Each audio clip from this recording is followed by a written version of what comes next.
Hello everyone, welcome to our podcast here at LenDenClub. I'm your host Rishi Bane. We're going to be discussing one of our flagship products called manual lending. Joining us today, we have an expert in manual lending, Mr. Rajat Sinha. He's the head of retail investments at LenDenClub. Welcome, Rajat. Hey, Great to have you here. Same here, thank you. So let's start with the obvious question: what is manual lending? So, when we launched LenDenClub, right, we of course wanted to kind of democratize the way P2P lending really works, and how, if you understand what is P2P lending, right, it's basically uh, an investor and a borrower, and as a platform, we basically do matchmaking between both of them, correct? So, a borrower coming to the platform looking for a loan can be funded by an investor who is looking to earn good returns, correct? Right.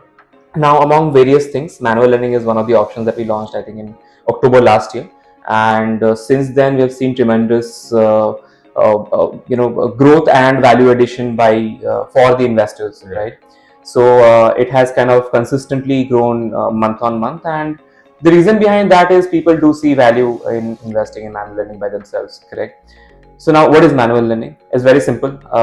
You as an investor can come to the platform. You can look at a list of loans which are available for you, and these loan has already been gone through an underwriting process by our credit team. Now, once these loans are listed for you to lend, you can of course go through various details of a loan and filter based on your own criteria like income, gender, and whatnot. And based on those criteria, you can decide to lend in a particular loan. So that's how what manual lending is. It gives you basically the control to take care of your own fund and how you want to deploy that fund. Got it. So basically, like the most pure form of peer-to-peer lending. And as the name suggests, manual lending, you can manually choose your borrower. Perfect. Okay. So let's talk about, let's say if I'm on the app right now, yeah, the LenDenClub app, I enter manual lending, and so what exact information do I have about the borrower that I can use as a lender to make lending decisions? Perfect. So when you click on the manual lending option, the first thing you see is an option to filter loans based on certain criteria, right? Got it. So we'll get to the filters in a bit. Now, the loans that you see, there are certain information that you can of course evaluate. Of course, the name of the borrower, the amount that they are looking to, the loan amount that they're looking for, the tenure that they're looking for, the rate of interest that they're going to pay for the loan. And then there are various demographic information like from which city they are, gender, their age, the income that they have, right? The kind of profession they have, are they salaried or self-employed? Then you have information such as the bureau score of the borrower. Then you have information such as the LDC score of the borrower. Correct. So yeah, you have these information available to you based on which you can make the decision to lend or not lend to a borrower. Got it. Makes sense. Okay, so since we're talking about manual lending, one of the first things that comes before in putting your money in any sort of asset is the risk associated with it, right? So let's talk about the risk associated with manual lending. So yeah, right. So when it comes to any kind of investment instrument, there are of course risks associated with that. Manual lending also has its own set of risks. P2P lending in general has its own set of risks. The first one is default risk. The second one is a platform risk. What is default risk? Now, if you understand how a loan really works, right, you will know that once the loan is disbursed, the borrower needs to repay the EMI or ADI, depends on the repayment format. Now, although the borrower goes through a very stringent credit underwriting process, there might still be a chance of default because you can't really predict 100% of the cases, correct?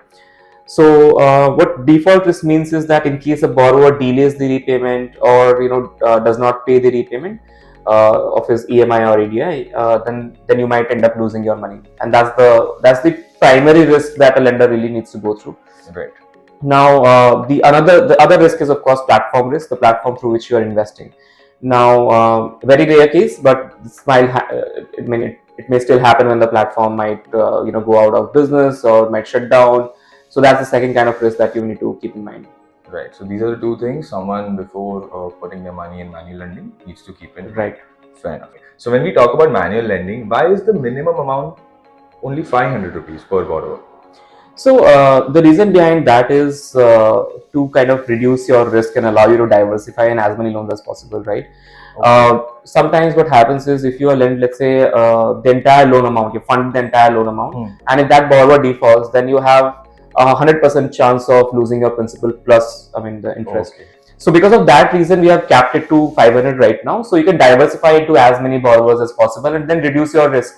Got it. Correct. So even if a couple of borrowers default, you'll still end up making a good amount of returns. Got it. Basically, motivating the lender to giving them a chance, a big better chance to diversify into as many loans as possible by keeping the amount low. Got it.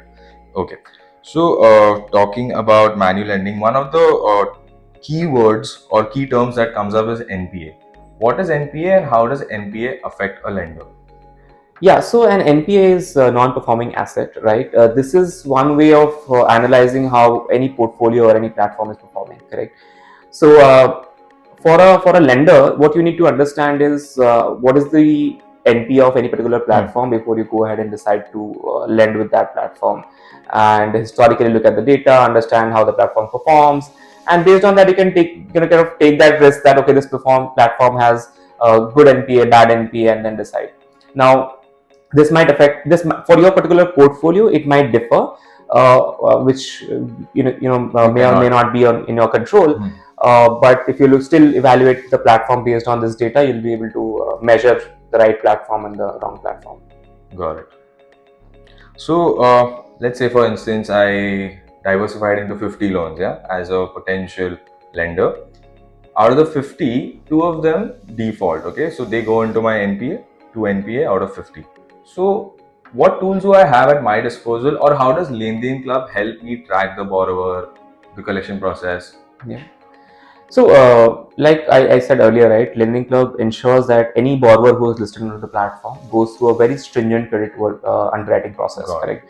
There are 600 plus data points that we check. There are various fraud tools fraud analytics that we have to ensure that the borrower which are listed on the platform are genuine borrowers, right? Now, even after all these things are done, there's still a chance of a borrower being defaulting on the loan. So, as a lender, as a platform, first of all, what we do is we have ENSCH or NSCH and an UPI based mandate that we collect from the borrower. What this does is this deducts the money from the borrower's account on the date of the EMI, into our account, escrow account. Now, in case the borrower defaults, we do remind the borrower on regular basis through various digital channels, nudges and whatnot, so that the borrower remembers and repays on time. And even after the date of the EMI borrower delays, then we have our own collection teams. We have outsourced collection agencies which follows all RBI guidelines to ensure that the amount is recovered from the borrower. So all these measures are in place to safeguard the lender's money. Got it. So fair to say this is one of the best conversations I've had in terms of getting into the conceptual discussion of manual lending. Thank you so much for sharing your time with us. And if you like the video, make sure to like it and subscribe to not miss out on a further episode. This is your host Rishi Bane signing off. See you in the next one.